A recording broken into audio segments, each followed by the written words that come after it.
Knicks going for revenge against the Sixers, having lost 14 straight to Philly in what was one of the ugliest, weirdest games of the season. A defensive slugfest, no doubt about it.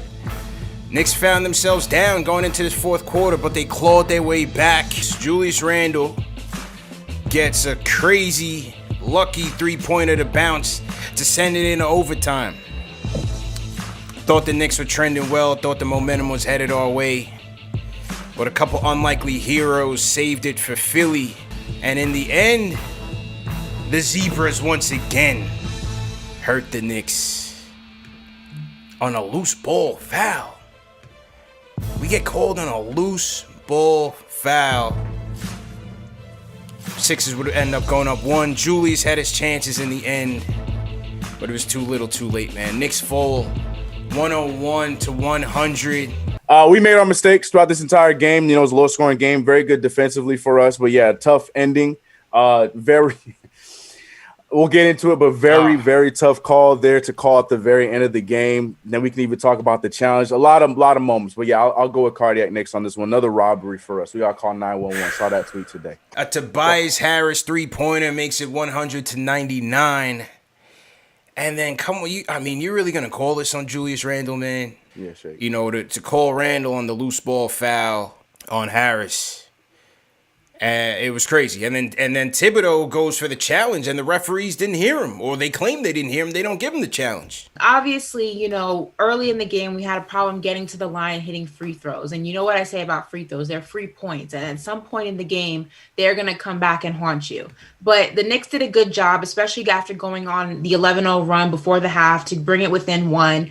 Then shots started to fall more in the second half. The defense was always there. It's just their shots weren't there. So that started to correct itself in the second half of the game. And you would think that you fight back. You had that serendipity shot from Julius Randle that brings you into overtime. Yeah. You would then think that the officiating, the referees, yes, there's only two of them out there, but that's not your problem, my problem, or anybody else's problem. That's the league's problem for not having enough refs on standby in the situation that we are in. You would think that the refs out there could do their job. They had not one, but two bad calls against the Knicks, two suspect calls against the Knicks. If this were any other team, if this was the Brooklyn Nets, they would have gotten at least one of the two, if not both of those calls in their favor. So I feel like this is an egregious attack on New York basketball because it happens. If it happens one time, okay, you can say the refs, you know, bad calls happen. You can't get a perfect game every single game. You can't get perfect officiating every single time.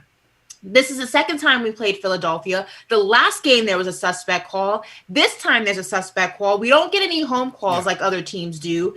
Every single foul that's called on us is not called on the other team. It's not an even playing field when we play whoever we play. Even if we play in the Garden, as you can see, we're playing in the Garden. We don't even get the benefit of the doubt of being the home team. I feel like the officiating really needs to be looked into when it comes to the New York Knicks because once is an accident, 3 times is a habit, and this is ridiculous.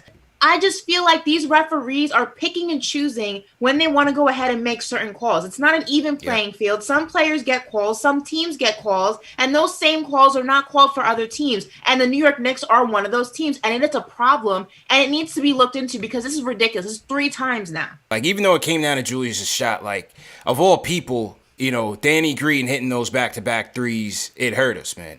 And I thought RJ's defense was good enough. You know what I mean? And you give Green credit. He just hit the 2 shots. Burks was the reason for Cardiac Knicks, man. Thank you.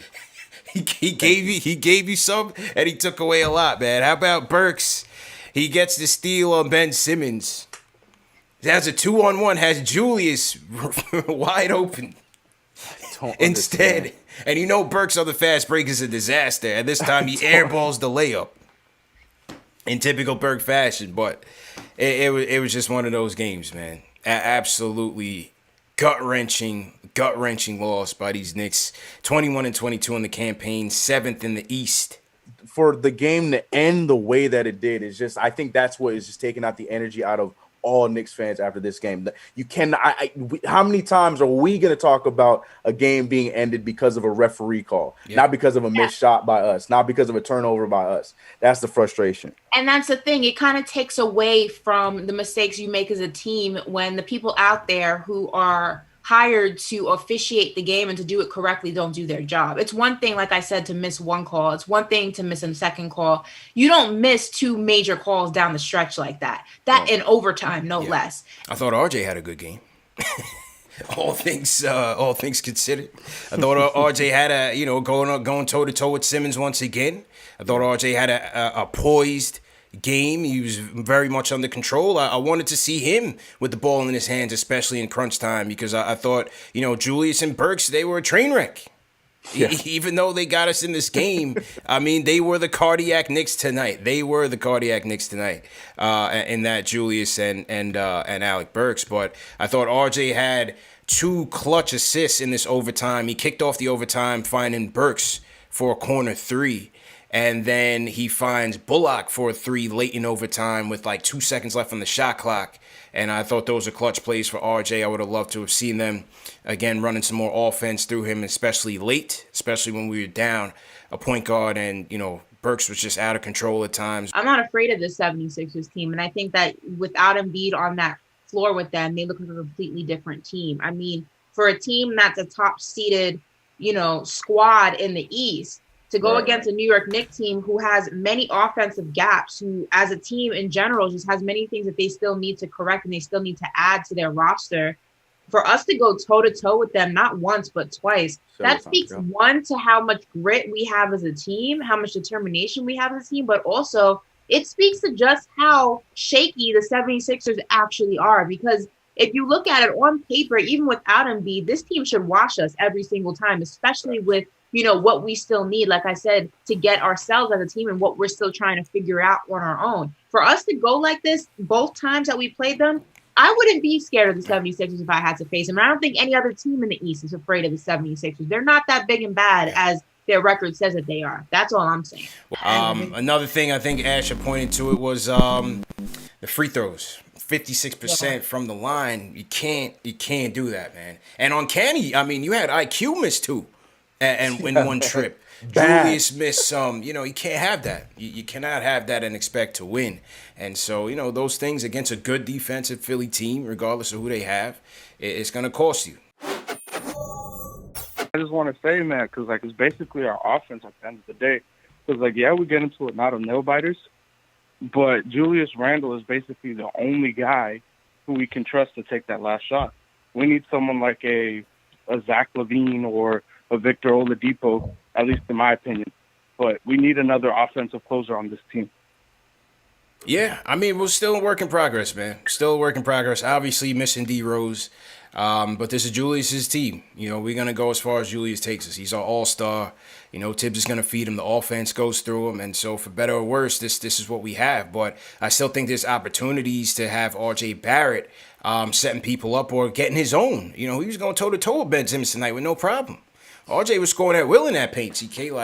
We got to start looking at that because sometimes in that crunch time, Julius tenses up a little too much. Then you got the whole referee situation and mentally he's thrown off there. Thought RJ was locked in, poised this whole game. I thought he should have had some looks. Thought he should have definitely had some more looks. Completely agree. And that's what I've been loving about RJ Barrett, especially in these games against the Sixers. He has not been swayed one way or another. He said, look, I know we both went to Montverde, but let it be known I was the better player, and I'm going to let him know. Ben Simmons got, 2 inches more than RJ? You would never know.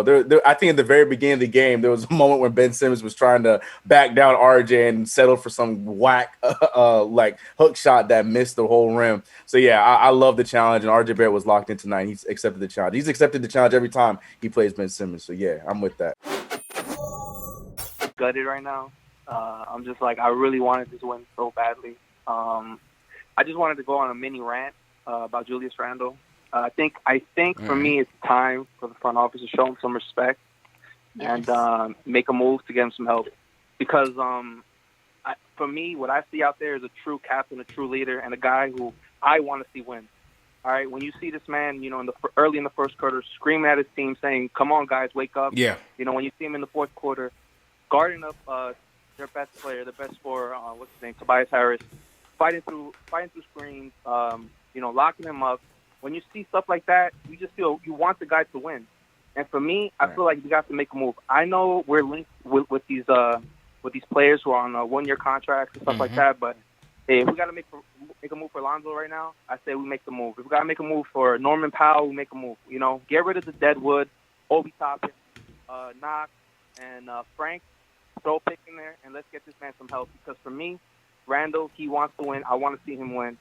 And for me, he's the Knicks.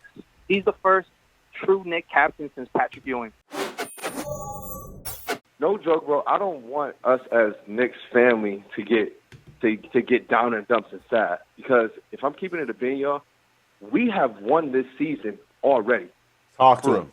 Already. But the development from all of our young players, obviously with Knox, it's a little bump in the road, but from RJ, Quick, Randle, even Mitch. Even if Mitch and Quick not in our long-term plans, these are great trading chips right now. We have won this season, period.